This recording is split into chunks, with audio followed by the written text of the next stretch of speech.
뭐 늘상 매년 하는 거니까 읽어보시고 그 yearly cycle이라는 것은 여러분들이 이제 현재 어느 시점에 와 있는가라는 건데 사실 모든 과목이 그렇겠지만 서브젝트들은 AP 같은 경우는 여름방학 때 여러분들이 선행을 좀 하고 그 다음에 그 선행을 근거로 해서 겨울방학까지 어떻게든 GPA를 잘 유지를 하고 그 다음에 겨울방학이 되면 이제 반드시 들어가는 게 시험 준비잖아요. 겨울방학에 와서 우선 두 가지 고울들이 있어요. 여러분들은 그 다음에 오는 이 January부터 시작하는 이제 윈터 이후에 세메스터에 대해서 GPA 준비를 하고 미리 선행을 하는 거죠. 그것도 있는데 그거를 넘어서 이제 5월에 있는 시험에 대한 대비를 본격적으로 시작할 때예요. 그래서 그거를 이제 3월에 가서 그때부터 시작하면 좀 늦어요. 그래가지고 특히 이제 FRQ 문제 푸는 것 같은 게 뭐 1년 내내 준비를 안 했다 그러면은 여기서부터 시작을 해야 되는 거라서 윈터가 상당히 중요해요. 서브젝트는 윈터는 무조건 들어줘야 돼요. 그러니까 썸머는 여러분들이 기초가 자신 있다. 그럼 썸머는 안 들어도 뭐 GPA가 조금 위험할 뿐이지 그것만 잘 넘어갈 자신 있으면 그냥 넘어가도 큰 상관 없다라고 생각을 하는데 물론 저는 듣는 걸 100% 권유를 해요. 왜냐하면 그래야지 GPA가 안 미끄러지기 때문에 사실 이거는 썸머 때 하는 내용인데 GPA 미끄러지면은 그 처음에 퀴즈가 막 한 B 나와버리면 나중에 A로 끌어올리기 되게 힘든 거 알죠? 하여튼 그래서 그런 똑같은 게 여기도 적용이 돼요. 이 이후에 나오는 내용에 대해서 선행이 안 돼 있으면은 그 GPA 유지가 좀 힘들 수가 있으니까 여러분 반드시 들어서 GPA 잘 받도록 해요. If you're a senior, 그럼 여기는 별로 중요하지 않을 수도 있지만 for most of you 이것도 상당히 중요하겠죠.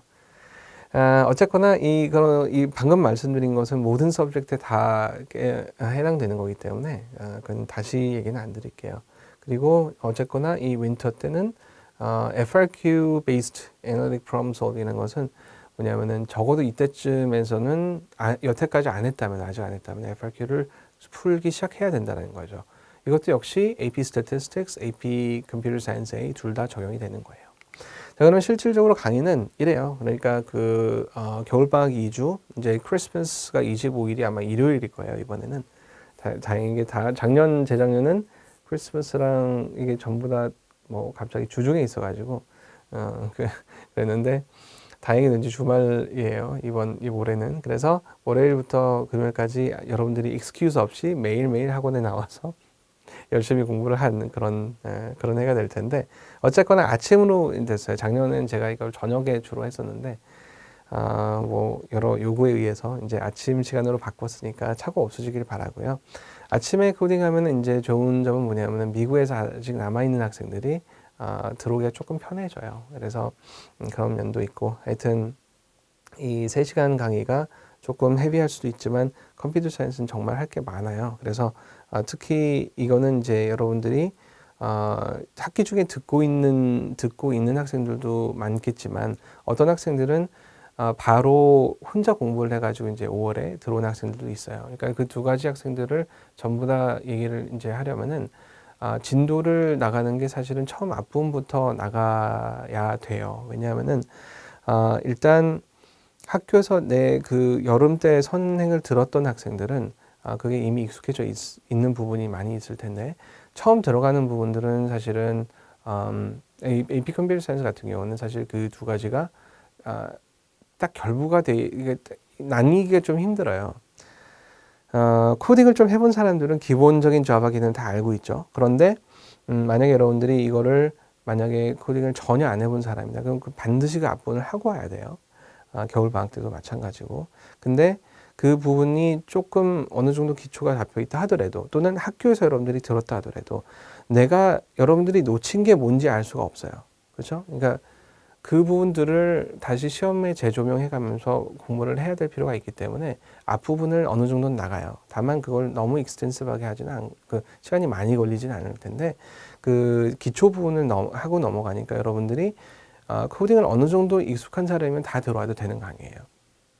And 다시 말하지만 이거는 여러분들이 올해 컴퓨터 사이언스를 APCSA를 AP 시험을 보기 위한 거의 마지막 시작점이다 이렇게 생각하면 돼요.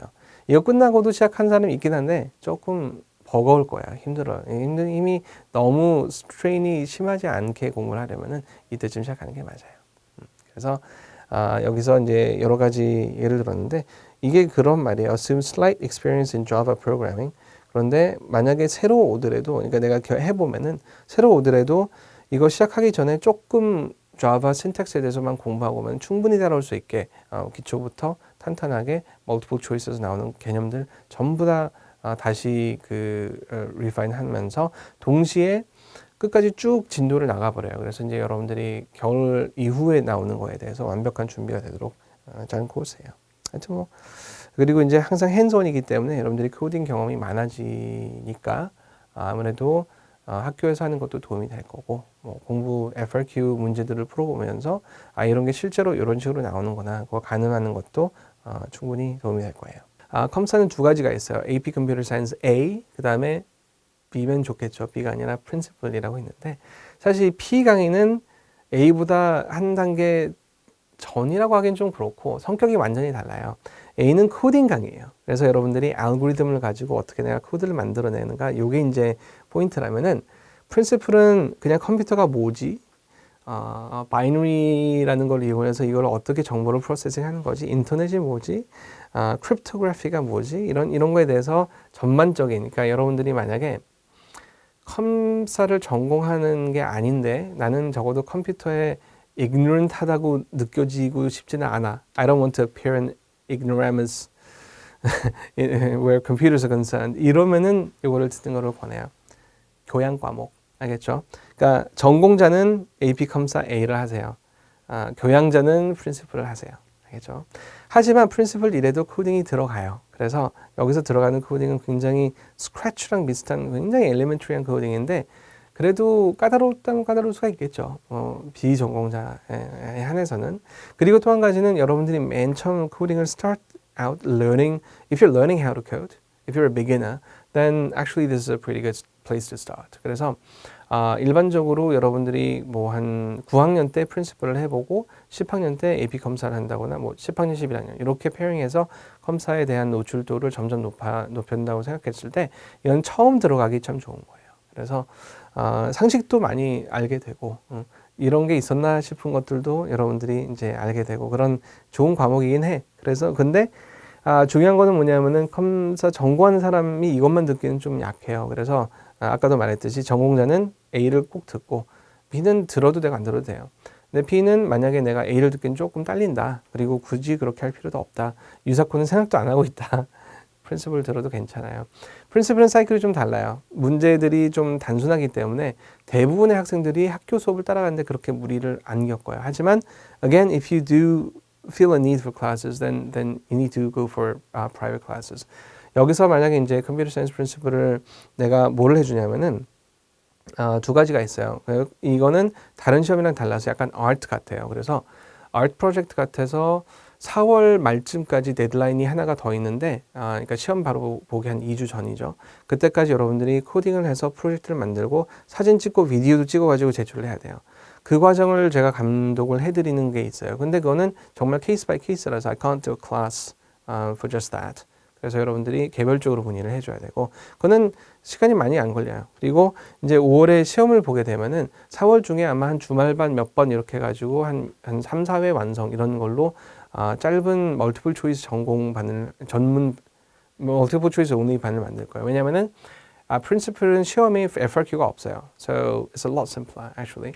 멀티플 초이스만 풀면 되는데 그것도 안 해본 사람들은 조금 힘들 수가 있기 때문에 그런 면들을 집중 분석하는 그런 멀티플 초이스 반을 만들어 놨어요.